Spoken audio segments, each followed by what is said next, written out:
Hi everybody. So welcome back. Week 16. Fairly confident this time. Today I just want to talk about pacers, and it's getting to that stage where we probably need to be thinking. You might be one of the lucky ones and have your pacers already sorted out and planned out. I know there's a few people out there, including myself, that still has to sort out pacers for the Delirious West in February.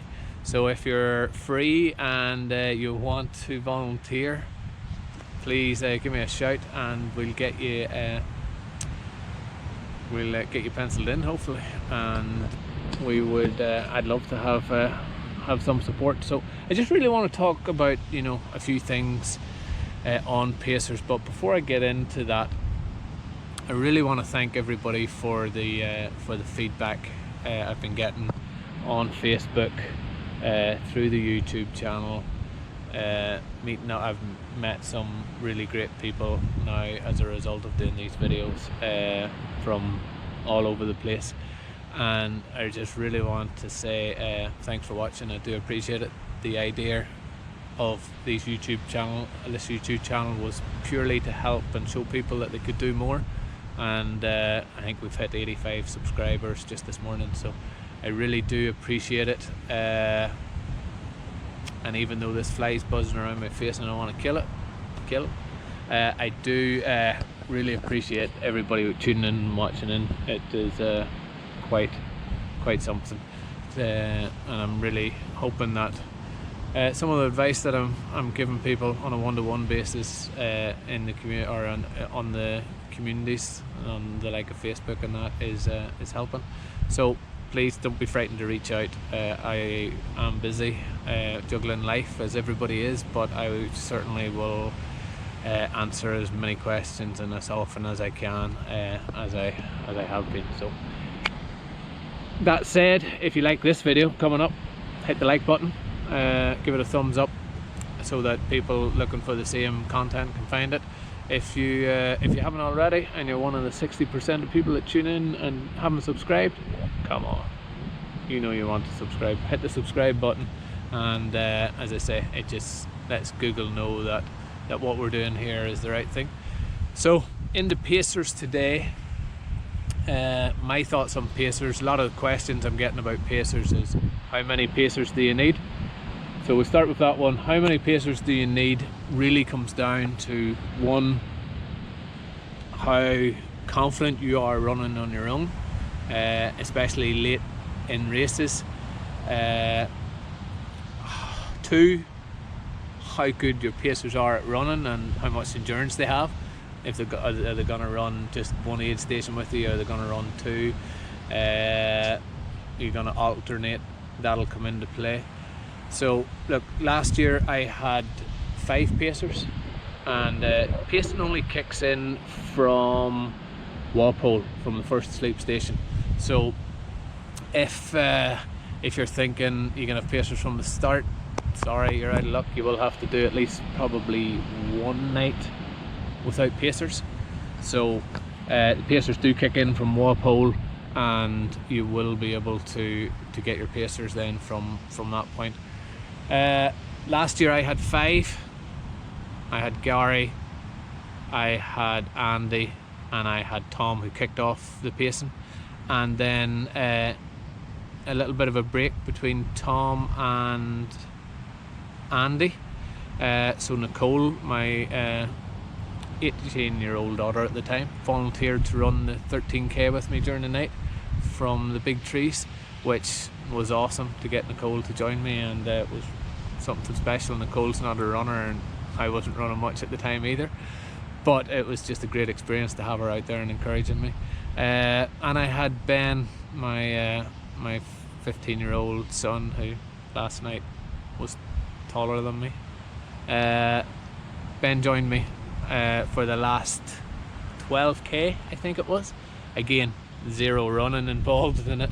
I was barely shuffling, but just the motivation and the fact of having him there was very inspirational for me to get me to the finish line. So I've appreciated every run, or every pacer that I've had join me last year I definitely couldn't have done it without each and every one of them. Played a huge part in it. Tom encouraged me along the way, Andy encouraged me along the way, Gary encouraged me along the way. They all spent more time than they probably thought or intended to, and that's something I'll touch on in a moment. But so I had 5 last year. Was it too much? No, definitely not. What I'd done is I had a schedule, broke up each aid station from then on, and just penciled in who was potentially going to run at it. Anywhere where there was blanks, I went on myself. It wasn't an issue. And however long somebody could run with me, I really appreciated it. So I'll do something similar this year. I certainly don't see me needing many more than 6 or 7. You certainly wouldn't need that, and I am quite happy to go alone this year again. But certainly that's something that you should be thinking on. One, how confident are you running at night? How confident are you running whenever you're totally fatigued and yeah, keep me on the straight and narrow. So there's a little bit to think on how many pacers you need. Second thing probably want to touch on is what's good things that pacers should be doing. So I suppose the do's for the pacers. Pacers, do make sure your runner eats and drinks plenty. Make sure they're sticking to their nutrition plan if they haven't, and if they haven't, check out my video on nutrition. But so that's the first thing, nutrition. Pace is obviously the second. The clue's in the name, pacer. So try and talk to your runners beforehand, work out exactly what pace you believe they should be going, and monitor that through the race. Now this year I'll be going with flow heart rate. That'll be a little bit harder for my pacers to watch, but what I do expect is my pacers to go to me, Glenn, what's your heart rate sitting at the minute? Make sure I'm not going high, and you know, just keep an eye on the effort that I'm putting out there. Third thing I would say, and this is maybe the most important thing, is to keep the motivation high. I know that whenever things suck and I go deep in the pain cave, I can go into myself and a little bit quiet.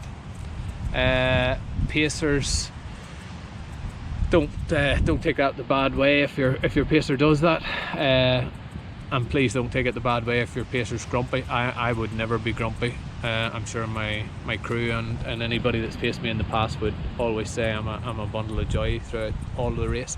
But don't take anything that the pacers or that the runner says personal. Pacers, you're there just to give them all the support and really just keep them motivated. Some people are different. Some people, and this is a conversation to have before the race, some people will be quite happy for you to go slightly ahead and just keep in front of them and keep you moving. Some people want you right there by their side, talking to them, motivating them, keeping them moving.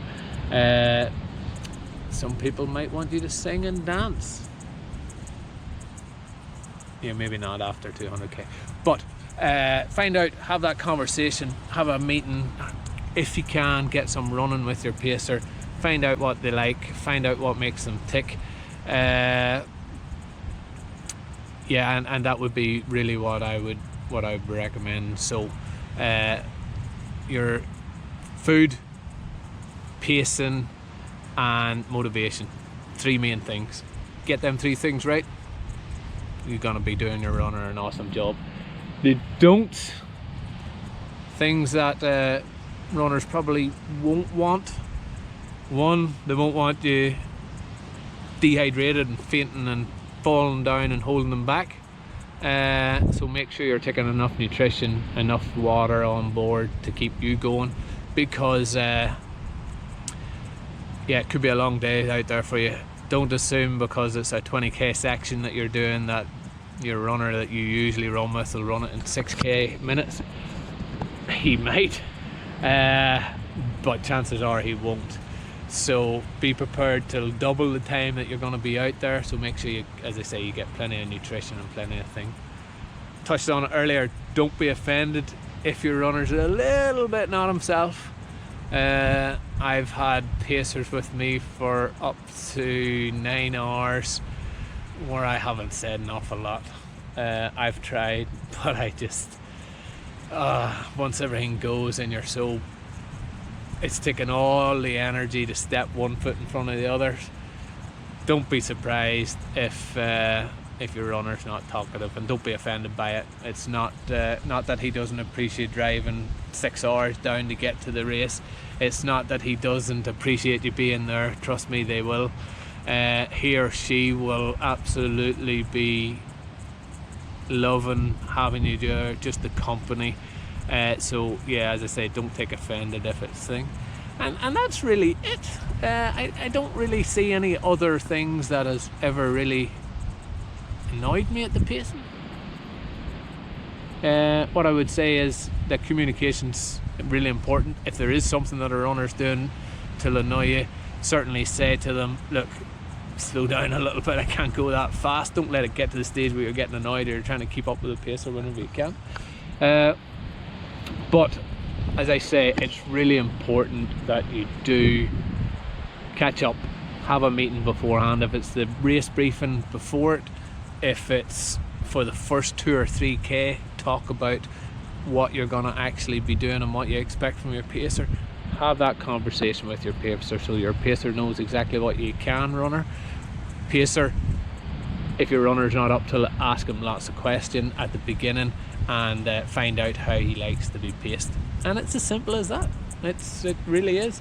It's really a case of that communication in that line.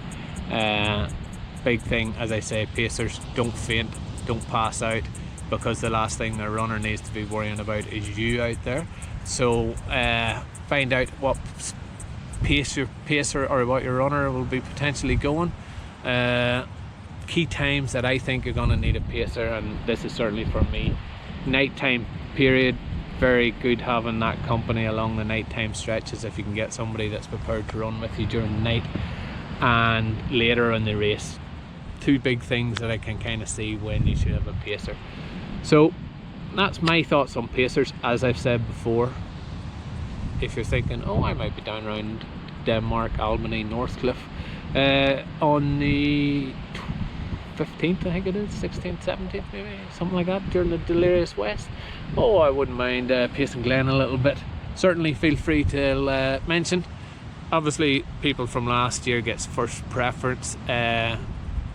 People that have done multiple races with me, yous are always first in queue, guys, and yous know who yous are. Andy, Gary, Tom, Mickey, all the usual suspects. Yous line up, tell me exactly what dates and what time yous will be down, and there will always be slots for yous.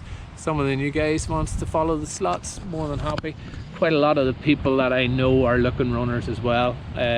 Chatting to at least 3 people this week that are all looking pacers. So look, don't be frightened to leave comments either on the Facebook page Delirious West or on the YouTube page here, saying that you're available to pace, and I'm sure somebody will suck it up. It's a great experience for anybody, for the pacers, get to experience the race, get to be a part of the race.